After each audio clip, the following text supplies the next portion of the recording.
थोड़ा दुख भी जीवन में ज़रूरी है, क्योंकि कई बार सुख में इंसान बह जाता है, भूल जाता है भगवान को। और थोड़ा सा भी दुख बड़ा समझदार बनाता है। दुख में जो बहुत सारी किताबों से जो आपको ज्ञान इतने समय में मिलता है, दुख वो सारा ज्ञान आपको 1 मिनट में दे देता है। तो ज़िंदगी में थोड़ा दुख भी ज़रूरी है, वो समझदार बनाता है, आपको बड़ा बनाता है, आपको समझ आती है ज़िंदगी की, दुनिया की समझ आती है, लोगों की समझ आती है, अपनों की समझ आती है, पता चलता है अपना कौन और पराया कौन। इसकी परख दुख देता है।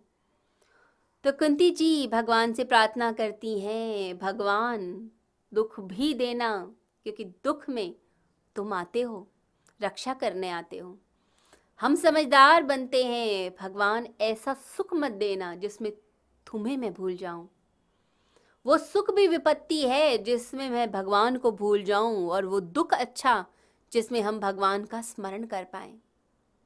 तो अपने बच्चों के लिए प्रार्थना करती हैं कि भगवान अहंकार ना आए उन्हें, क्योंकि संपत्ति का अहंकार होता है, यौवन का अहंकार होता है, विद्या का अहंकार होता है, धन का भी अहंकार होता है। जब पैसे हो जेब में तो आप किसी को कुछ नहीं समझते। जब आपके पास बहुत सारी प्रॉपर्टीज़ हों तो आपको लगता है आप ही मालिक हैं संसार के, आप ही चला रहे हैं। जब आपके पास विद्या का अहंकार होता है तो आप सबको तुच्छ समझते हैं कि इसे कुछ नहीं पता, मैं ज्ञानी और दूसरा अज्ञानी।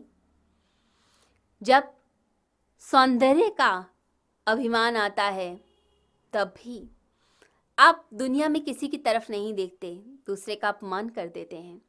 और ये चारों चीज़ें किसी के पास हों तो फिर कहना ही क्या। ईगो आएगा, अहंकार आएगा।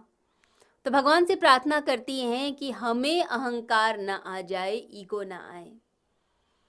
ऐसा ना हो कि मेरे बच्चे किसी को कुछ भी ना समझें। भगवान, जो ईगो करता है, अहंकार करता है, उसका पतन अवश्य होता है।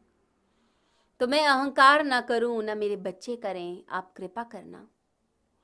और ऐसी भक्ति की धारा अंदर से बहे जैसे भागीरथी बहती है, गंगा बहती है, सभी बाधाओं को पार करके हिमालय से निकलकर सागर में विलीन हो जाती है। तो ऐसी ही भक्ति की गंगा मेरे हृदय से निकले और परमात्मा मैं आप ही की में समर्पित हो जाऊं। ऐसी अविरल धारा मेरे अंदर से बहे। मैं आपका वंदन करती हूँ, आपको याद करती हूँ। हर क्षण प्रभु को याद करना, कुछ भी हो जाए, हर 5 मिनट बाद आंखें बंद कर अपने हृदय में उनकी झलक देख लेनी चाहिए।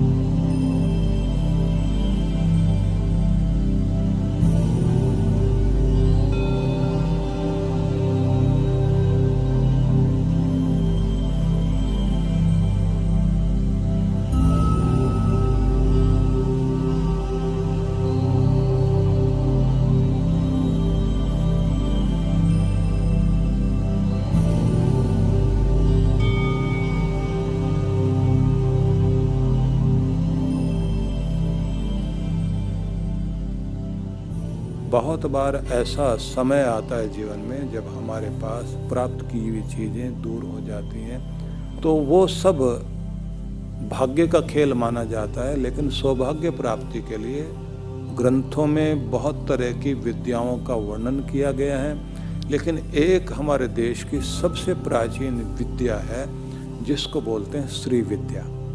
श्री विद्या जो है समृद्धि की, अष्ट सिद्धि नौ निधि प्राप्त करने की विद्या है। उस विद्या को ही लक्ष्मी वरदान साधना के रूप में जाना जाता है, और यह हमारी ऐसी साधना है जिससे हमें जो मन चाही चीज़ें हैं उन्हें प्राप्त करने में सुविधा होती है। मैं आपको बताना चाहता हूं कि संपूर्णता कैसे प्राप्त होती है। इसी के लिए है ये श्री साधना। तो वरदान सिद्धि यंत्र हो, सही समय हो और सही विधि आप सीख लें तो आप अपनी प्रतिकूलताओं को, दुर्भाग्य को कम कर सकेंगे और अपने जीवन में ज़्यादा से ज़्यादा सुख सौभाग्य को प्राप्त कर सकेंगे। इसलिए एक सुंदर अवसर है आप सबके लिए। लक्ष्मी वरदान साधना के 3 दिनों का प्रयोग रखा गया है। इसे आप जो है ऑनलाइन साधना सीख सकते हैं। इसके 7 चरण हैं जिनमें से कुछ विशेष का लाभ आप लोग ऑनलाइन ले सकेंगे। और यह वही अवसर होगा जब देव दीपावली की यह कार्तिक पूर्णिमा का अवसर है। तो इसके लिए आप सबको मैं आमंत्रित करता हूँ। सबके लिए बहुत बहुत मंगल कामनाएं।